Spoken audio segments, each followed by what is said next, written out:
சீமான் விஜய் அப்படி ஒரு நிலை யாருமே அலைன்ஸ் வரல. ஐயா மருத்துவர் மட்டும் எப்படியாவது ராமதாஸ் அவர்கள் அப்படி உள்ள கொண்டு வராங்க தாவேக்கா அப்படின்னும் போது இறங்கி வந்து திரு சீமானோட 1-to-1 அப்படி ஒரு டீல் எல்லாம் பேசினா அது சரியா இருக்குமா? அது ஒரு வராது சான்ஸே இல்ல.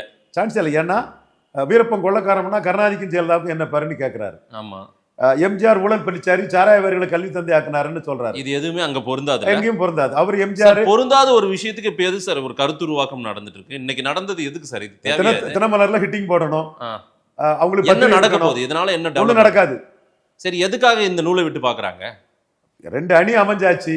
மீதி இருக்கவங்க எல்லாம் ஒரு அணியாட்டு தினமலர் அது அவங்களே கோத்து விடுறாங்க. அரசியல்ல யாரும் நிரந்தர எதிரியும் கிடையாது, நிரந்தர நண்பனும் கிடையாது. டிடிவி தினகரன் எடப்பாடி ஏத்துப்பாருன்னு நம்ம பார்த்தோமா? போன மாசம் வரைக்கும் நம்ம பார்க்க முடியல, நடந்துருச்சுல்ல. ஏன் சீமானும் விஜயும் அந்த மாதிரி விஜய் பலம் நிரூபிக்காதவர், சீமான் பலம் நிரூபிச்சவர். விஜய்க்கு ப்ராப்ளமே பலம் நிரூபிக்காத. அதான் நான் வந்து நீ நானும் 1-to-1 பேசுறதுனா ரெடின்னு சொல்றாருன்றது உங்க வாதமாவே இருக்கு. சீமான் அந்த மனநிலையில் இருக்காருல்ல. பலம் நிரூபிக்காதவரை இவரு சீமான் மதிக்கிறதுக்கும் இவரை கிளைம் பண்ணதுக்கும் ஏணி வச்சாலும் எட்டாது. நீங்க பலம் நிரூபிச்சோம்னா உன் பலம் இவ்வளவுதான்பா, 8%, 10% சீட்டை வாங்கிட்டு போ, உனக்கு வேற ஆப்ஷன் இல்லை. அது உனக்கு 6% சீட் தானே தர முடியும்.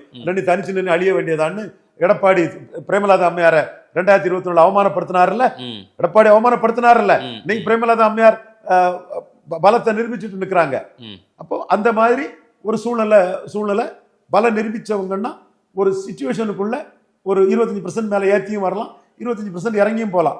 அதுக்குள்ள அது முடியும். வைகோ அண்ணனுக்கெல்லாம் பலத்துக்கு குறைவான சீட்டு கிடைச்சது. டாக்டர் ஐயாவுக்கு டிமாண்ட் ஜாஸ்தி இருந்தனால பலத்துக்கு அதிக சீட்டு கிடைச்சு. அன்னைக்கு பலம் நிரூபிக்காதவர்கிட்ட எப்படி பேச முடியும் கூட்டணி? உங்க பலம் என்ன? நீங்க உங்க பலத்தை சொல்றதும், நீங்க நிரூபிக்கப்படாத பலத்தை நீங்க சொல்றதும், அதை நிரூபிக்கப்பட்ட பலம் கொண்ட ஒருத்தர் உங்க பலம் எவ்வளவுன்னு சொல்றதையும் ஏணி வச்சாலும் எட்ட முடியாத ஒரு உயரத்துல எல்லாம் இருக்கும்.